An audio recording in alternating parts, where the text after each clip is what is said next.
E eu começo com um assunto muito bom. Eu sei que esse assunto vai te prender aí. Você tá doida para aprender sobre ele? Vamos falar sobre cabelos? Estresse e cabelos. Cabelos caindo. A gente vai aprender a identificar os problemas capilares por conta do estresse, por conta da oscilação hormonal, enfim, são muitos fatores e questões. Eu converso com ele, que é sócio fundador da Sociedade Brasileira de Cirurgia Dermatológica, membro da American Academy of Dermatology. E é isso? É médico especialista atuante nos hospitais Albert Einstein e Samaritano, Dr. Aldo Toschi. Ele já está aqui via Skype. Boa tarde, doutor. Oi, Cláudia, como vai? Tudo bem? Eu estou bem, muito obrigada. O prazer é nosso. Muito obrigada pelo seu tempo, a disponibilidade de estar aqui com a gente, mesmo que por Skype. Sinta-se à vontade, a casa é sua, viu? Obrigado. É sempre um grande prazer estar com você. Meus parabéns pelo seu programa e pelas imagens, pelas mensagens otimistas que você sempre passa para a população. É muito necessário esse apego. Toda pessoa espiritualizada não deve perder esse norte. A gente não pode perder esse norte, né? Diante de tantos fatos, a gente tem que se apegar àquilo que a gente tem como confiança.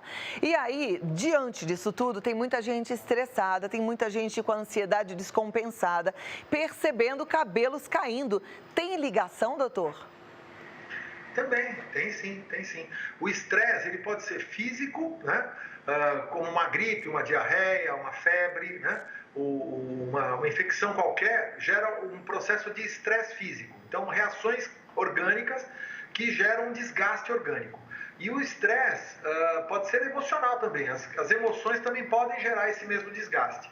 O desgaste acontece pela liberação de fatores inflamatórios, né? Então, toda vez que você está estressado emocionalmente ou que você está estressado fisicamente por uma infecção, o teu corpo produz cortisol, produz adrenalina, produz uma série de hormônios que se alteram e que podem influenciar, inclusive na queda de cabelo e na redução da imunidade da pele. Ah, então eu entendi. A oscilação hormonal, ela também pode ser provocada por conta do estresse. Sem dúvida. Agora, As mulheres que estressadas param de menstruar, né?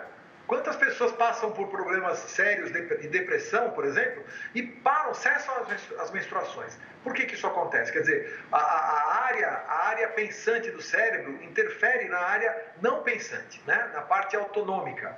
Então, a glândula hipófise, ela acaba sinalizando para o resto do corpo que tem alguma coisa errada e pode haver, inclusive, uma inibição dos fatores hormonais que levam a uma menstruação regular.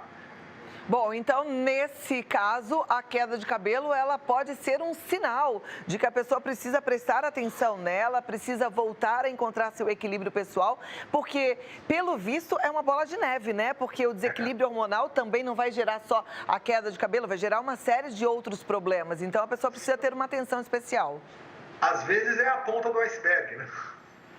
Exatamente. Agora a pergunta, e aí que cabe bem a sua especialidade, que é dermatologia, os cabelos perdidos nesse momento, vamos separar, primeiro pensando em estresse, esse desequilíbrio hormonal causado pelo estresse, eles podem ser recuperados ou, uma vez que a turma está vendo aí um monte de cabelo espalhado pela casa, travesseiro cheio de cabelo, esse cabelo não volta mais e ela vai ficar realmente com o cabelo mais ralinho?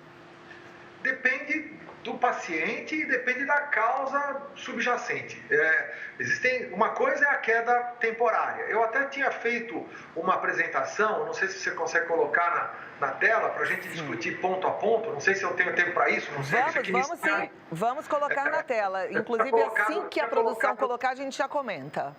O mais importante é entender o ciclo do pelo, né? O ciclo dos cabelos. Aqui você tem uma imagem onde você vê a fase anágena, né?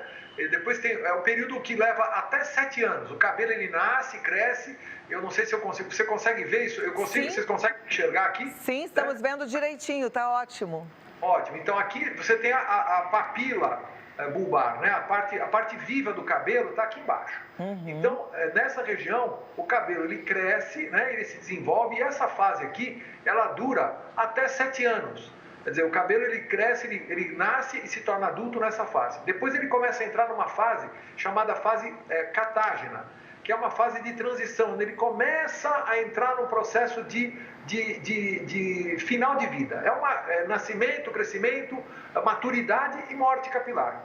Normalmente você tem 80% dos cabelos nessa região aqui, 80 a 85% dos cabelos estão nessa fase, uns 5% dos cabelos estão nessa fase e uns 10% estão nessa fase, que é chamada fase telógena. Aqui, para simplificar, é a fase onde ele vai naturalmente cair. Então, todo dia você tem 200, 300 cabelos crescendo, nascendo novos, né, que eles começam a crescer e aparecendo, e uns 100 cabelos que vão cair, que estão nessa fase. Isso é um equilíbrio, é a morte e a vida do cabelo. Existe um ciclo vital, né? Então, para o cabelo ser bastante longo, ele dura muitos anos ali, né, nessa fase. Com o estresse, acontece por várias doenças que a gente vai citar, alguns fatores vão fazer com que isso daqui se abale e que essa fase, que muitos cabelos passem daqui para lá muito rápido, entendeu? Então, dessa fase de cabelo adulto, ele vai para essa fase de morte celular. Então, vamos dizer, se de uma hora para outra 10% iam morrer, é como o Covid, né? Você está esperando 10% das pessoas morrendo, e de uma hora para outra 30, 40% das pessoas morrem, isso daqui, quer dizer, você vai ter um balanço negativo. Então, o volume vai diminuir. O que acontece é isso, né? Se a gente pudesse mostrar o próximo slide, não sei se vocês têm, eu não estou controlando muito bem isso aqui. Temos, a gente já vai colocar o próximo slide. Esse próximo slide vai explicar sobre... Então, sobre o eflúvio telógeno, que é isso que você estava falando. Eu acho que a ideia é que existe de tempos em tempos, existe um desequilíbrio e alguns cabelos podem entrar nessa fase de morte. Então vamos isso acompanhar. É natural. E se acontece uma gripe, a pessoa tiver não é bem isso, mas isso não pode deixar ela, a gente vai falar um pouco já sobre isso. O eflúvio seria o seguinte: o eflúvio é que, perante o estresse, muitos cabelos entram naquela fase de morte antecipadamente. Então eles caem mais cedo. Passado esse processo, todo o crescimento volta e o cabelo se recoloca. Só que tudo que acontece no cabelo acontece devagar. O cabelo cresce 1 centímetro por mês. Você tem que entender que o cabelo que caiu agora, se tiver tudo bem, ele vai levar, vamos dizer, para ter 10 centímetros, ele vai levar 10 meses, né? Então é por isso que as pessoas se queixam, porque elas perderam o cabelo, elas têm 30% de cabelo a menos de uma hora para outra, né? Pós-parto, por exemplo, existiu aquele eflúvio pós-parto. A mulher dá à luz, 3, 4 meses depois, as alterações hormonais que acontecem depois do parto fazem com que o cabelo caia rapidamente. Só que o cabelo que vai crescer vai levar 10, 15 meses para poder ter um comprimento razoável, para ela poder sentir uma diferença no volume, né? Perfeito. Então, vamos ver. Já temos a outra arte? Então, tá na ordem. Então, vamos colocar a outra arte, porque a gente agora vai falar um pouquinho das fases, não é isso? Então, a gente já falou sobre essa questão do estresse. Eu queria falar um pouco sobre um outro tipo de queda de cabelo. A gente falou sobre o eflúvio telógeno, que acontece por estresse, por infecções. Vamos falar agora sobre a alopecia androgenética feminina, que já está a imagem aí na tela. Exatamente. Esse é um quadro já diferente. Por isso que a gente tem que diferenciar uma coisa que é uma queda passageira, que seria o eflúvio, o mais frequente, de uma coisa que é geneticamente programada. Essa é uma escala, chama-se escala de Ludwig. Ela classifica as mulheres, né, principalmente, em 3 padrões de queda de cabelo. O grau 1, 2 e 3. Então, para vocês verem aqui as fotos, né, é um afinamento progressivo dos cabelos. São pessoas que têm uma tendência genética a perderem cabelo. Então, é como um homem.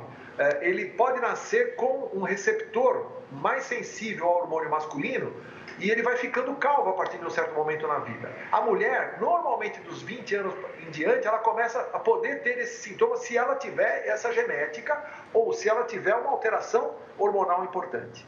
E ela vai progredindo até, às vezes, na época da menopausa, desenvolver esse tipo de processo aqui, tá vendo? Esse tipo de queda mais difusa. Aqui é mais ou menos um gráfico que mostra a distribuição, né? Então, assim, a maioria das pessoas das mulheres, 56% das mulheres tem aquela tendência para desenvolver aquele grau número 3, aquele grau mais sério. 33% aquele grau mais leve, e 9% aquele grau intermediário. Então, é um processo complicado, né? Porque as mulheres, quando começam a perder cabelo, na sua maioria, elas fazem formas, em mais de 60%, de formas mais sérias e mais duradouras. É com isso que a gente se bate no dia a dia e é essa a grande frustração das pessoas que perdem cabelo. A calvície da mulher, que é mais permanente, né? Aqui é um gráfico que mostra a idade, né, de início. Então, a maioria das pessoas, tá vendo? 97 pacientes aqui é um estudo espanhol muito interessante que eu achei de 2009, ou 2008, foi publicado aqui no Brasil, mas é um grupo espanhol, não, um grupo português, aqui da Universidade do Porto. E eles fizeram um acompanhamento de pacientes que desenvolveram, mulheres que iniciaram, tá vendo? Em amarelo, elas começaram, 97 casos começaram em torno dos 30 anos. Agora, elas foram para a primeira consulta, na sua maioria, depois dos 30. Então, a pessoa começa com 20, mas ela só vai procurar atendimento depois dos 30 anos. Isso é muito importante, às vezes, porque você perde aqui, você tem uma janela de tempo onde você consegue bloquear essa queda se você agir mais rápido, tá? Olha, esse então é um grande alerta. Atenção, mulheres com entre 20 e 30 anos, percebeu que está tendo queda de cabelo acentuada, já tem que procurar ajuda. Nesse momento, dá para agir e dá para ajudar para que essa mulher não fique exatamente com uma calvície acentuada lá na frente, é isso? Exatamente, Cláudio, exatamente. Eu achei interessante esse slide porque é exatamente o que a gente vê no consultório. As pessoas sempre que vêm no consultório falam, olha, essa queda já tem 6 anos, 10 anos e tal. Quer dizer, a pessoa vai achando que aquilo é normal, vai procurar o cabeleireiro, o esteticista, tenta usar shampoos comerciais. E a maioria das vezes, esses produtos, eles não são produtos de uso médico, são produtos de uso cosmético. Eles podem ajudar a manter o cabelo bonito, mas eles não são propriamente o tratamento para esses casos mais graves, né? E existe tratamento, então, nesse caso mais grave? Vários tratamentos. Existem vários tratamentos. Nem sempre a luta é tão bem sucedida, mas a gente consegue retardar essa queda e fazer com que a pessoa envelheça melhor, né? Porque é muito importante o cabelo para uma mulher, né? Realmente para os homens também, hein? Mas a mulher muito mais do que os homens. Os homens até se acostumam um pouco mais com a ideia. Mas é muito sério. Isso impacta muito a vida pessoal da pessoa, as suas relações pessoais. É muito complicado isso, né? Agora, deixa eu te fazer uma pergunta para a gente não perder o gancho desse momento e dessa causa genética e desse sintoma que começa a aparecer entre 20 e 30 anos. Nessa fase, eu vejo isso como, até regra geral, as mulheres, quando começam a ficar com o cabelo muito ralinho, se podem, elas acabam optando por fazer aquele... como que chama? Não é um implante, não. Colocar... alongamento dos fios, né? Alongamento, às vezes aquelas faixas que fazem o cabelo ficar mais cheio. Isso é benéfico ou isso pode prejudicar? Uma ótima pergunta, Cláudia. Assim, eu acho que ele não é muito interessante na medida em que, se o cabelo estiver muito frágil, aquele aplique, ele é um peso extra que vai forçar mais a raiz. Quer dizer, você vai ter um peso a mais, essa raiz está frágil, ela está inflamada muitas vezes e você vai submeter esse fio a um estresse maior. Além do que um fio muito longo, ele sempre é uma área de tração maior. Você passa a escova, quer dizer, quanto maior a área do fio, maior o risco de haver uma queda, né? E isso é um problema. Aqui a gente vê uma coisa que lembra um pouco, olha, esse slide é muito interessante, acho que não ficou muito bom escrito aqui, você consegue colocar de novo? A gente põe de novo, seria interessante para olhar. Alopecia de tração. Você vê, o que acontece, até veio na ordem certa. A tua pergunta veio a calhar porque eu coloquei aqui, aqui estava em amarelo, ele não está aparecendo muito bem. Mas alopecia de tração, tá vendo? Quem prende muito ou quem põe muito aplique no cabelo, acaba criando uma zona de tração muito grande nos fios. Então vai havendo uma rarefação dessa área. Aqui não são pessoas calvas, hein? Eu não estou falando de uma pessoa calva, uma pessoa comum, normal, que tem cabelo, se ela passar muito a escova, ou se ela prender demais, fazer muita chuquinha na criança desde cedo, então isso vai tracionando e vai reduzindo esse cabelo anterior. Imagina se essa pessoa já tiver uma tendência para cair cabelo, aí vai piorar mais ainda, né? E a pergunta é, depois de uma infecção, as pessoas podem perceber uma queda acentuada de cabelo? Depois da Covid-19, o cabelo pode cair? Sem dúvida. A Covid ou qualquer outra infecção é capaz de causar isso, né? Qualquer infecção que impacte, que gere febre, que gere mal-estar, perda de peso, uma cirurgia bariátrica, O que mais derruba cabelo hoje em dia, com o advento da cirurgia bariátrica, a absorção diferente dos nutrientes, né, causa isso. A mesma coisa, o emagrecimento muito súbito por uma doença mais grave, ou quando a pessoa teve um câncer, né, também a mesma coisa, além da quimioterapia, que gera uma outra queda, que é o eflúvio anágeno. Então ele impede o fio de crescer, impede o fio de nascer. Quer dizer, aí nós temos uma outra faixa ali, um outro problema que também a gente vê muito lá no Instituto, a gente é do IBCC, nós temos muitas pacientes que têm esse processo em função da quimioterapia. Então qualquer fator estressante físico gera isso. E o estresse emocional se traduz também no estresse físico. Quer dizer, o estresse emocional não age por si só. O cérebro impressiona o sistema, a parte física do corpo, que produz os fatores que são negativos para a queda. Agora, esse cabelo proveniente dessa infecção, desse quadro um quadro de pós-cirurgia, enfim, ele volta a nascer? Volta sim. Volta, às vezes volta até muito bem. E a pessoa pode ter isso várias vezes na vida. É normal ter isso 2 ou 3 vezes na vida. Todo mundo tem, e não é uma coisa tão dramática quando a pessoa não tem uma tendência maior para queda de cabelo. Perfeito. O que acontece muitas vezes é que às vezes você soma 2 eventos. A pessoa tem uma alopecia androgenética, homens ou mulheres. Aí eles têm uma infecção, ou fazem uma cirurgia bariátrica. E aí ele propicia, soma 2 efeitos negativos. Quer dizer, é um eflúvio telógeno em cima de uma alopecia androgenética. Pronto. Aí você vai ter uma recuperação muito mais complicada. Entendo. Então, vamos lá. Primeira pergunta. Boa tarde, Cláudia e doutora. Eu tenho 60 anos e tomo muito café. Meu cabelo cai bastante. Pode ter a ver com o café ou com a idade? Olha, o café, teoricamente, ele tem uma ação, a cafeína, ela é um vasoconstritor. O indivíduo que, por exemplo, é hipertenso, que tem algum problema arterial severo, que tem uma tendência a doenças arteriais, obstrução arterial, e que toma muito café, ele pode fazer vasoespasmo. É como se os vasinhos que nutrem a pele e o bulbo capilar podem fechar e aí o sangue chega menos.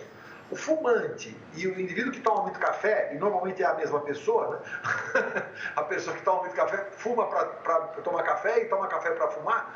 Então, essa pessoa acaba tendo uma nutrição sanguínea, uma chegada de sangue na pele muito deficiente. E isso pode agravar uma queda. Agora, aos 60 anos, pode também estar havendo um processo hormonal, daquele que a gente já falou, né, que é a alopecia androgenética, que está na sua fase maior. Quer dizer, quando a mulher mudou totalmente o perfil hormonal. Ela deixou de fazer estrogênio, que é o hormônio mais da juventude, e ela passa a se comportar de modo menos feminino. Quer dizer, a mulher depois dos 60 anos, ela adquire um metabolismo mais próximo do metabolismo masculino. Ela perde a porção feminina e predominam os hormônios masculinos. Se o pai dela foi calvo ou a mãe dela foi calva e ela tiver essa sensibilidade ao hormônio masculino, aí ela desenvolve a queda de cabelo muito severa. Bom ficar atento, então. Próxima pergunta. Boa tarde, Cláudia. Meu cabelo cai muito na parte da frente. Estou quase calva. O que eu posso fazer? Uma pena que ela não conta mais sobre a idade, né? E se ela tem alguma outra doença, mas...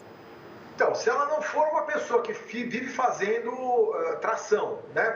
Puxando o cabelo e amarrando, fazendo escovas e escovas permanentes também de formol, ou então passar mesmo a escova quente, né? Se ela não tiver alopecia de tração, que nós já comentamos, ela pode ser uma pessoa que tem uma tendência à alopecia androgenética. Como vocês viram, existe um padrão anterior, né, da mulher, que naquele primeiro slide, se você voltar um pouco, aquele primeiro... Dá para colocar aquele primeiro slide? Eu coloquei a alopecia masculina. Consegue? Deixa eu ver se eles conseguem colocar o primeiro slide de volta. Mas vamos continuar conversando. Algumas mulheres, elas têm uma tendência muito parecida com a do homem de começar a desenvolver uma calvície frontal. Essas são as piores. Ela realmente, quando ela começa desse jeito, parecendo uma calvície masculina mesmo, ela não segue aquele padrão que eu mostrei do Ludwig, aquele padrão mais difuso. Aquele primeiro, isso. O próximo após esse. Após esse que tem as cabecinhas, não é? Esse aí? Isso. Tá vendo? Aqui é a alopecia androgenética masculina. Isso daqui é uma outra classificação chama a escala de Hamilton, Norwood. Então aqui nós temos de 1, tá, até 7. São 7 padrões. Então do sujeito que é bem cabeludo para o sujeito que é totalmente careca, né? Algumas mulheres se comportam deste modo. Então elas desenvolvem uma calvície muito parecida com essa frontotemporal. Elas começam a perder muito cabelo aqui na frente, tá vendo? Então, se a mulher tiver esse padrão de desenvolvimento de cabelo, ela vai ficando assim com esse recesso anterior. Então, são os piores casos de alopecia androgenética. Ela faz uma alopecia quase masculina, né? Então, ela evolui, não é só difuso, é mais anterior, mas existem mulheres nesse caso. Esse é um caso muito interessante, onde a gente associa também o transplante capilar. A gente, muitas vezes, nessas mulheres, pode-se conseguir um bom resultado através do transplante de capilar. E quanto antes procurar ajuda, pelo visto, melhor, né? Melhor, porque você protege o cabelo que ainda não caiu. Tá, okay. O importante é aquilo que a gente chama, é proteger o cabelo frágil, né? Primeiro, você trata aquilo que está caindo, mas você também protege a área ao redor. Tá joia. Temos mais algumas perguntas, nosso tempo praticamente já se esgotou, mas vou tentar fazer, se você puder responder rapidinho, eu agradeço. Minha filha tem muita queda de cabelo, acabou de fazer 26 anos, no travesseiro dela tem muito cabelo, quando varre o chão também. Ela tem ovário policístico, será que existe relação? Muita. Esse é um dos casos que propiciam a alopecia androgenética na mulher, muito cedo até, é o ovário policístico, que é uma moça que tem uma produção de hormônio masculino alterado. Então, esse hormônio masculino faz a alopecia androgenética piorar. Precisa Cláudia, procurar o ginecologista e trabalhar junto com o dermatologista, é isso? Exatamente. Se você me permitisse só passar rapidamente mais um minuto, eu queria te mostrar os últimos slides, que eu separei umas coisas, eu só queria mostrar para vocês que nem tudo se resume a isso que nós falamos. Existem muitas outras causas. A gente pode até conversar melhor, mas se você puder mostrar os últimos slides... Os últimos slides. Vamos lá. É uma coisa, eu separei, eu achei muito interessante a gente mostrar outras causas de queda de cabelo, né? Tá. Enquanto eles vão... Ah, já tá aí. Tá vendo? Aqui, ó. Aqui, isso daqui é lúpus eritematoso. Tá? Isso daqui é uma doença muito grave, é uma colagenose que faz cair cabelo. As mulheres, principalmente, podem ter lúpus. Eu não sei se aqui esse daqui dá para ver bem, mas aqui são formas diferentes de lúpus eritematoso. É uma doença reumática, autoimune. O próximo, por favor, dá para mostrar? Que seria um sintoma também. Então, a pessoa percebeu essa queda na parte traseira do cabelo, ela pode suspeitar de um lúpus e tem que procurar ajuda rápida. Pode dar em outros lugares, mas essa parte de trás. Aqui, tá vendo? A alopecia frontal fibrosante. Isso é uma entidade que agora está sendo reconhecida como uma doença autoimune também, uma doença estudada mais recentemente, nos últimos anos, que a gente tem reconhecido essa entidade. Mas, tá vendo? É um recesso muito anterior, é uma doença inflamatória que dá e a pessoa vai perdendo o cabelo completamente aqui na frente. Mais um. Isso daqui, por exemplo, é uma forma de sífilis, tá bom? Isso daqui é uma manifestação de sífilis num paciente HIV positivo. Olha. Isso daqui é o pelo, tá vendo? Aqui é uma biópsia e a gente encontra o pelo e aqui tem o agente da sífilis, tá vendo? Que está parasitando o pelo. Aqui seria o pelo e aqui tem o vibrião da sífilis que causa a doença, tá vendo? É sífilis no indivíduo HIV positivo. Uma das manifestações de sífilis pode ser queda de cabelo. Então, doenças transmissíveis podem causar isso. Aqui também é uma sífilis tratada com antibiótico. Olha, já voltou imediatamente. Parece qualquer outra queda de cabelo, mas isso era sífilis. Que interessante. Muito, muito obrigada por mostrar essas imagens, porque eu acho que isso desperta a população, fica um alerta, né? Porque é um sintoma que às vezes a pessoa simplesmente negligencia, acha que está perdendo cabelo e está tudo bem. E aí, nesse caso, tem que procurar ajuda e principalmente quando é uma doença transmissível, tem que procurar ajuda para não transmitir essa doença para outras pessoas. Doutor... Mas o último slide falava só de micoses, porque também tem formas de micose também na pele, no couro cabeludo, que dão queda de cabelo, é absolutamente tratável e curável. Então, é muito importante a visão do dermatologista, porque o dermatologista é um indivíduo que trabalha com todas essas doenças, ele conhece bem essas doenças e ele pode saber o que é uma coisa e o que é outra. Então, não adianta a gente banalizar e dizer, não, eu estou perdendo cabelo por causa do estresse, né? Não é bem assim. Então, é bom a gente entender que o tratamento tem que ser feito por especialista. Muito bom o alerta, excelente contribuição. Eu só posso te agradecer e, é claro, reforçar o convite para participação em outros momentos, porque a gente recebeu muitas perguntas e a turma quer poder ouvir as respostas. Então, eu já te convido para a próxima participação para a gente continuar o assunto, ok? É um grande prazer estar com vocês. Muito obrigado pela oportunidade. A gente está sempre às ordens, viu? Nós é que agradecemos. É ótimo quando a gente tem um médico assim, né? Comprometido com a nossa saúde como um todo. Então você pode contar com essa ajuda de ponta.